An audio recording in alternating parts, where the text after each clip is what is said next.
நேயர்களுக்கு வணக்கம். நம்ம மல்லி சீரியல்ல இன்னைக்கு என்ன சுவாரஸ்யமா பார்க்க போறோம்னா, இந்த சுடரியோட ஆட்டத்துக்கு ஒரு முற்றுப்புள்ளி வைக்கணும்னு நெனைக்கிறவங்க, மறக்காம இந்த வீடியோக்கு லைக் பண்ணுங்க. இந்த சுடரி வந்துட்டு யார் கூடயோ ஃபோன் பேசிட்டு இருக்கிறத பார்த்துட்டு, நம்ம மனோகரனுக்கு சந்தேகம் வந்துட்டு, "உன்கிட்ட இருக்கிற ஃபோன ஒழுங்கு மரியாதையோட குடுத்துரு" அப்படின்ற மாரி நம்ம மனோகரன் கேட்கறாங்க. ஆனா இந்த சுடர் இருந்துகிட்டு, "என்கிட்ட ஃபோன் இல்ல, ஒண்ணும் இல்ல" அப்படின்னு மனநிலை பாதிக்கப்பட்ட மாரி, அந்த ஒரு பொம்மையில நம்ம மனோகரன அடிச்சு அந்த ஒரு ரூம் விட்டு வெளிய அனுப்பிச்சுட்டாங்க. உடனே வந்துட்டு நம்ம மனோகரன் மல்லிக்கு எல்லா தகவலுமே சொல்றாங்க.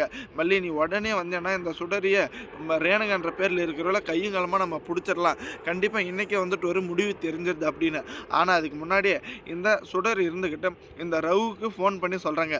"என்கிட்ட இருக்கிற இந்த ஒரு ஃபோன் நான் யூஸ் பண்ணிட்டு இருக்கிறது இந்த கிறுக்கன் இந்த மனோகரன் அரைவேக்காடு பார்த்துட்டான். நீ எப்படியாச்சும் வந்துட்டு என்ன தப்பிக்கிற வைக்கிறது மட்டும் வழிய பாரு. நான் மேனேஜ் பண்ணிடுறேன். நான் வந்துட்டு ஃபோனெல்லாம் ஆஃப் பண்ணிடுறேன். இல்ல உடைச்சு கூட போட்டுறேன். எனக்கு வந்துட்டு நீ ஃபோன் பண்ணாத நானே உன்ன கூப்பிடுறேன்" அப்படின்ற மாரி இந்த சுடர் இருந்துகிட்டு இந்த ரகு கிட்ட எல்லா தகவலுமே சொல்லிட்டு இருக்காங்க. ஆனா ஒரு பக்கம் நம்ம மல்லி வந்ததும், "இல்ல இருங்க. இப்ப வந்துட்டு நம்ம அவ மேல சந்தேகப்படுற மாரி நம்ம வந்துட்டு அவள நோண்டணுங்களான்னு கண்டிப்பா அவ உஷாராயிடுவா. அதுக்கப்புறம் அவள வந்துட்டு வெளிய எடுத்துட்டு வர்றது ரொம்ப கஷ்டம். அவள கையும் களவுமா புடிக்கணும். அதுக்கான வழிய மட்டும் நான் பார்க்குறேன் இருங்க. ஏன்னா நம்ம வந்துட்டு சந்தேகப்படாத மாரி இருக்கணும். அதே சமயம் அவள எல்லார் மத்தியில அவ ஒரு குற்றவாளி இல்ல. இவ வந்துட்டு இந்த ஒரு வீட்டுக்குள்ள எதுக்கு வந்திருக்கா? அப்படின்ற உண்மைய வந்துட்டு எல்லாருக்கும் தெரியப்படுத்தணும்." அப்படின்ற மாரி நம்ம மல்லி இப்பதாங்க கொஞ்சம் அறிவாளித்தனமா யோசிச்சுட்டு இருக்காங்க. ஆனா இப்ப பார்த்தீங்களான்னா, நம்ம மனோகரனால கொஞ்ச நேரம் கூட வந்துட்டு சைலண்டாவே இருக்க முடியல. ஏன்னா, இந்த சுடரின்ற வந்துட்டு நம்ம மனோகரன் முன்னாடி இவ்ளோ திமிரு புடிச்ச மாரி நடந்துக்கிறது மட்டும் இல்லாம, அதே சமயம் பார்த்தீங்களான்னா, நான் மனநிலை பாதிக்கப்பட்டு இருக்குன்னு எல்லாருக்கும் கூறு போட்டு அவளுடைய தன்னம்பிக்கைய வந்துட்டு அவளே குடுத்துட்டு இருக்காங்க.